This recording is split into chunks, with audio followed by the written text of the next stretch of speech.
Yang kelima, Bapak saya hormati, yang terakhir, mungkin sering-sering kita mengingat cerita-cerita ulama-ulama zaman dahulu, Pak, yang keikhlasannya luar biasa. Apa itu? Mereka berusaha untuk menyembunyikan amal perbuatannya.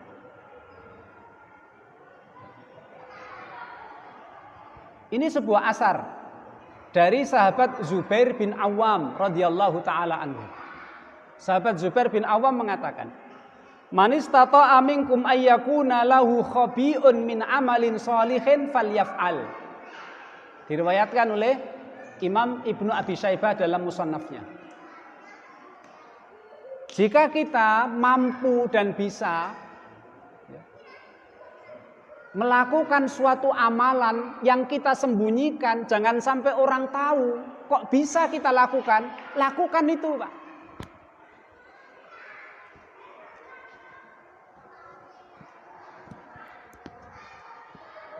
Untuk jaga-jaga besok kita di akhirat.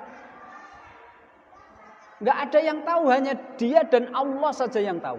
Kalau bisa kita berbuat seperti itu, lakukan. Nggo jogo-jogo, Pak.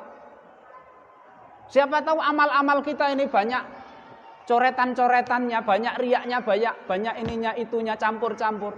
Tapi yang kita sembunyikan itu, semoga itu murni, hanya Allah yang tahu.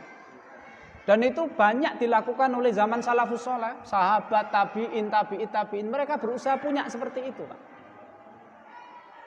Nah, hakimnya Khalifah Umar yang bernama Shuraih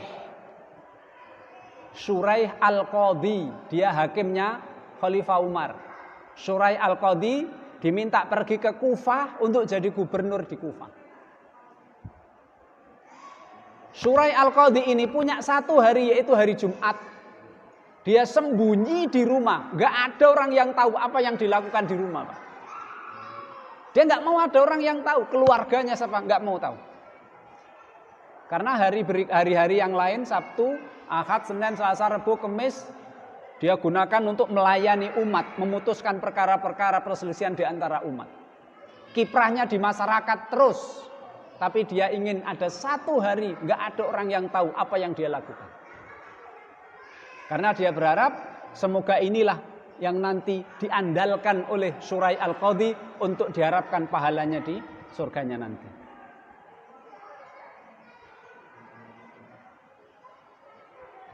Cicitnya Nabi, Pak, Ali bin Hasan bin Ali bin Abi Thalib. Masya Allah. Bapaknya soleh, anaknya ya soleh, Pak, ya, Masya Allah. Sahabat Hasan itu, Pak, solehnya luar biasa. Beliau diangkat jadi khalifah yang saat itu sudah menguasai sepertiga dunia. 6 bulan berikutnya beliau mengundurkan diri jadi khalifah. Mengundurkan diri jadi dari kekuasaan, yang kekuasaan sekarang itu dokroyoan, Pak. Mengundurkan diri. Dengan mengundurkan dirinya Hasan ibn Ali radhiyallahu taala anhuma, maka persatuan umat Islam terwujud. Sehingga resmi sahabat Muawiyah jadi khalifah tunggal, menguasai umat, memimpin umat Islam.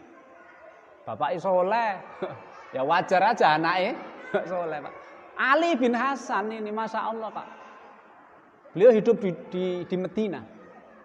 Setiap malam itu dia bagi beras, bagi makanan, bagi kebutuhan orang-orang miskin, orang-orang anak yatim, orang-orang nggak mampu, dia bagi tanpa mereka tahu.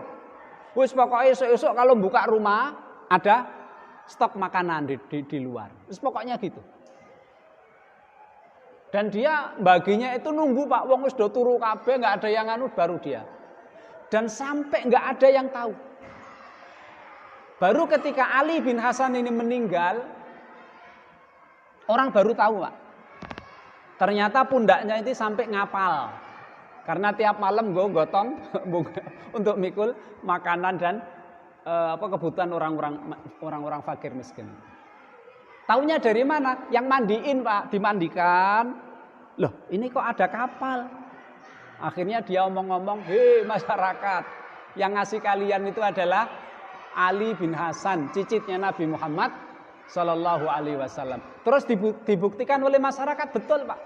Ketika beliau sudah wafat, nggak ada lagi yang ngasih. Pagi-pagi buka pintu, di luar nggak ada makanan apa-apa. Berarti memang betul. Tandanya ketika cicitnya Nabi Ali bin Hasan meninggal, nggak ada makanan lagi di depan rumah kalau pagi. Tanda yang kedua, punggungnya ngapal. Nggak ada yang tahu. Ketika sahabat Maslamah, Pak. Ketika sahabat Maslamah, dia jadi komandan perang.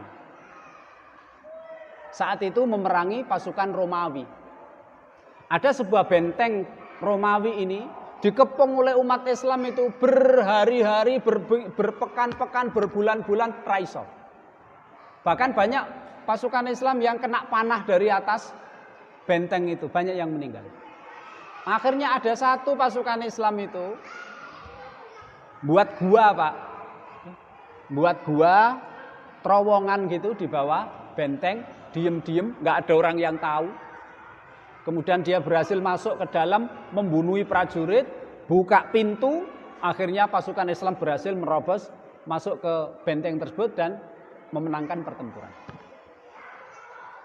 Lah Maslamah itu teriak-teriak setelah menang, tolong siapa yang berhasil membuka pintu dari dalam, tolong datang ke tenda saya, tolong saya mau beri hadiah, tolong ini, tolong itu, kami ini penasaran siapa. Orangnya diem Pak, karena orangnya pakai topeng, orangnya pakai tutup kepala, pakai masker lah zaman sekarang itu, nggak tahu. Akhirnya malam-malam itu ada orang yang datang. Ini ceritanya Maslamah. Sampai Maslamah pun nggak cerita-cerita sama orang Pak, karena janji jangan diceritakan orang. Malam-malam dia masuk ke rumah, ke tendanya Maslamah. Disetop oleh penjaga. Siapa kamu? Saya mau ngasih tahu. Orang yang berhasil menerobos masuk ke benteng dan membuka pintu benteng dari dalam. Saya mau ngasih tahu. Oh ya silakan. Terus dia bilang, Pak, wahai komandan Maslamah, saya akan ngasih tahu. Tapi janji kamu jangan ngomong-ngomong siapa, nggak usah dikasih penghargaan, nggak usah dikasih siapa, nggak usah ditulis namanya, nggak usah. Dan kamu jangan cerita sama orang. Oke, saya akan penuhi syaratnya. Siapa dia? Aku. Dan semenjak saat ini tolong jangan disebut nama saya, jangan ini, pokoknya jangan dicerita-cerita. Dan peristiwa ini diceritakan oleh Maslamah Pak, tapi tanpa menyebut namanya. Ya Allah, itulah. Jadi Masya Allah.